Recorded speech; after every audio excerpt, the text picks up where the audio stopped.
even as 21, That's young. it was mental for both of us. Yeah. But because we qualified together, we were the first brothers from Australia to ever go to the same Olympics in judo as well. So Wow.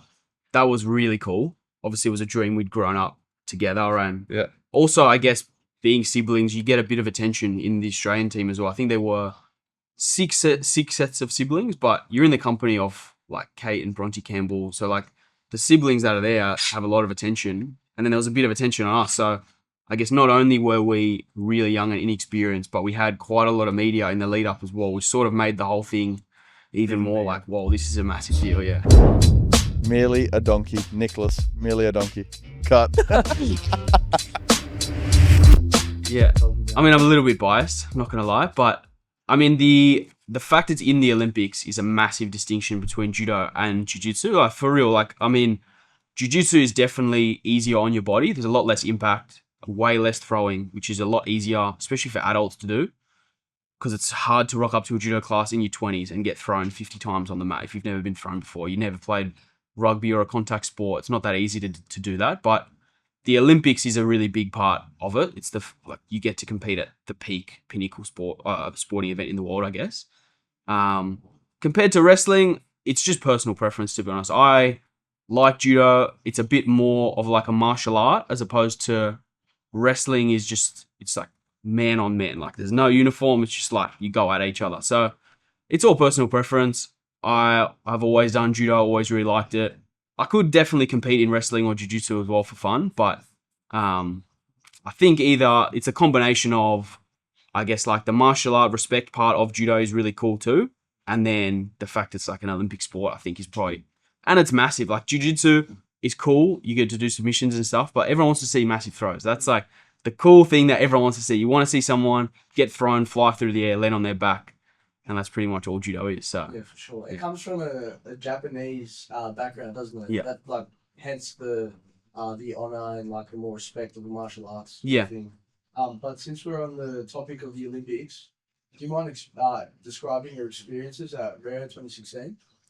Yeah, so I graduated high school end of 2015, and then sort of got the chance to fight as a senior for the first time. It was going to be just for experience. They thought, we'll just throw you into a couple tournaments, see how you go, but not really any intention of trying to qualify for Rio, to be honest, and had some success really quickly, managed to qualify for Rio in about April 2016, which was pretty mental, to be honest, and at the time, I couldn't appreciate how big that actually was, because it was just this cool thing as an 18-year-old. I'm like, man, I'm so cool. I get to go to the Olympics, stuff like that. You can't really ever appreciate it. And it wasn't that it was an easy process by any means. I've been training for a really long time. I've been training full time since I was about 15, but definitely hadn't gone through loads of different obstacles in terms of injuries and big setbacks and stuff like that as well. So definitely took it for granted, to be honest. And went to Rio with a little bit of, I guess, a young, dumb, naive confidence and thought I could beat anyone, and didn't. Lost first right to a guy from Uzbekistan. He ended up winning a bronze medal. That's scary. Yeah? Uzbekistan. Uzbekistan, yeah. Oh, I've got friends from it. Next to scary people. I'm trembling thinking about them. Boxing too, like, Yeah. boxing too. So he beat me first round. He ended up beating me by arm bar, so my arm was in pieces. I had to come home. I was in a sling for like 4 or 5 weeks or You something. broke it? Hey? You broke it? Just tore a bunch of ligaments in my elbow. Oh my gosh. But last, I was like, okay, I'm young. The experience was amazing. We got to stay in Rio for the whole Olympics. Like I competed on the first day. Our judo team was day 1, 2, 3, 4, and then we were all done. We stayed for another 10 days after that. So that was mental, as you can imagine. As like an 18-year-old, you're in Rio with no responsibilities, and you're wearing this accreditation where even though you're not famous, everyone thinks you're famous anyway. Yeah. So that was cool. That was a lot of fun. The Olympics, then it's still almost like naive. It can get you a certain way, but then yeah. But yeah, I think like not losing, that's quite important. After behind the scenes, like Instagram. Do you reckon you could do like an Instagram story and tag Josh in it as well? Oh, okay. Just like on mine. Oh wait, sorry, I've got my phone here. If you find Josh on Instagram, please use tag him. His Josh_Cats. Yeah. Get like a little video. Yeah, when we're speaking. Okay. Okay. Sorry. We'll resume where you were. Let's talk about the experiences on the Rio 2016. Yes, thank you. Yeah. Did you land on something as well? No, I don't think. Okay. Maybe I can you know it. No, All Is there- zeros. yeah, All yeah. zeros. The safest of safe. No one will guess it. Keep that in. But yeah, keep that in because that is actually so safe that he had to ask, right? If it was unsafe, then he wouldn't have had to ask. Okay. Rio 2016. Firstly, you mentioned it was like crazy for an 18-year-old. That would have been, and you said that your brother was the second youngest. Is that correct? Yes, he was 21. 21. So even as 21, That's young. it was mental for both of us. Yeah. Yeah, but because we qualified together, we were the first brothers from Australia to ever go to the same Olympics in judo as well. So Wow. that was really cool. Obviously, it was a dream. We'd grown up together, and Yeah. also, I guess being siblings, you get a bit of attention in the Australian team as well. I think there were six sets of siblings, but you're in the company of like Kate and Bronte Campbell, so like the siblings that are there have a lot of attention, and then there was a bit of attention on us. So I guess not only were we really young and inexperienced, but we had quite a lot of media in the lead up as well, which sort of made the whole thing even more like, whoa, this is a massive deal. Yeah. And you were both so young. Yeah, for sure. And I guess had never been to anything like Commonwealth Games, hadn't competed at a senior world championship before. Wow. I'd only fought like on one or two sort of like world tour events as a senior. So I sort of went into the Olympics thinking I got no idea what to expect here. And the first day we arrived in Rio, you get dropped off into the village.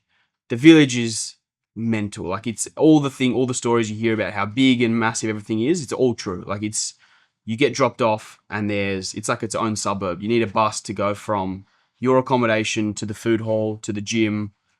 I think it's like normally like 2.5 Ks, like a loop around the whole place. So it's absolutely massive, and all the Australian team stays in one building together. So you're just surrounded by all these athletes you watched on TV, like swimmers, athletics, basketball players, everybody staying in the same accommodation. So it's just crazy, yeah. Not to call out footballers, but it is a favorite pastime of ours. What is? Well, I've heard some stories about footballers at the Olympics. They kind of they have the financial means to stay in hotels. Now, not naming names, but I'm imagining there probably would have been some footballers in 2016 from the Australian team. There's probably some in there, right? Who was some big players and No, definitely but not they naming. don't. The Olympic football team. Oh, it's Yeah. the 23s. 23s. No, that's right. Oh, but 23s. who would have been Overage 2016? players. Yeah, but like there probably was some, I don't know, like imagine nowadays who's in the under 23s. There probably would be some under 23 players who are definitely staying in hotels. Not that I know one. Were there any athletes that stayed in their own hotel? In Rio, Yeah. I don't think any of the Australians, I think all the Australians really get around the fact that you get to stay together. Interesting. There's not as many as you'd think. Honestly, it's like the US basketball team or maybe a couple of tennis players stay offsite, but it's almost everybody stays in the village, which I think is pretty cool. Because, like you said, that's probably the best part of going to the Olympics as well. That's that atmosphere. For sure. I know in Paris, I mean, I bumped into a lot of different like famous tennis players and stuff like that. And I guess if your sport is in different cities, like I know in football, they're competing not just in Rio, but they're going to Sao Paulo or Brasilia and other stuff. So they might not all be staying in the village because they have to travel a little bit. But I think if you can stay, it might be a little bit different if you're one of that top tier famous level athlete. Like I know Rafael Nadal was staying in the village in Paris Wow. and he was getting swamped by people. Every time he went anywhere, Yeah. everyone wants a photo. So I guess that could be a little bit tiring, but that's also pretty cool. It's other Olympians think you're special, Yeah. which is, I can't relate personally, but I think that would be pretty cool. That is really cool. So, Alfio, can you get up Nicola McDermott? Friend of the pod. Friend of the pod. No, actually, she used to go to our school. Oh, cool. So she got quite a lot of media attention for high jump. Yes. Maybe you saw. She also, Two-time Olympic medalist now. I believe, yeah. Yeah. Do you know her? Not personally, Okay. I know of her. Yeah, she's amazing. Yeah, she's really, really good. She, Central Coast. 2 times silver and bronze. Yeah. And this year she was bronze. Is that correct, Alfie? Can you see if she's bronze? It was at the 2023 World Athletics Championships. Yeah. It wasn't at the Olympics. No, but she was at Silver in Oh yeah. silver in Tokyo, silver in Paris. Yeah. Yeah. Very, very cool. She got a lot of media attention. She's very outwards with her religion. So we went to a Christian school, Alfio, Charles, and I. And yeah, there's a lot of videos of her like singing worship songs. I think Alfie, I've sent them to you before.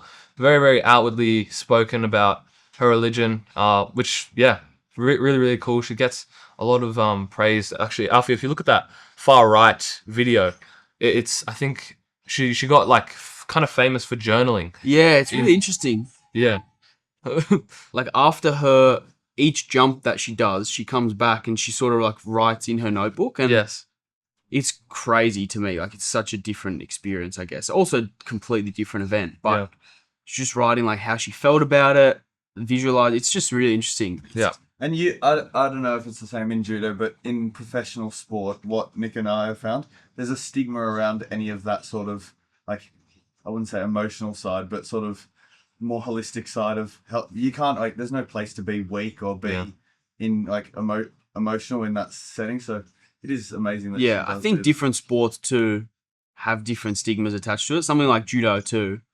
No one's getting caught dead journaling in between show any matches and stuff like weakness, that. can But I mean, that's starting to definitely break down too. There's definitely parts of the world that are much less open to talking about mental health and well-being than others. But I think in 2024, most people are pretty aware that if you're competing at a really high level in sport, you're dealing with some sort of mental challenges and obstacles at some point. And I think just like pretending they don't exist is also dumb. It's not particularly helpful for anyone. Yeah. Imagine if you saw Khabib like with some glasses and just going like this before.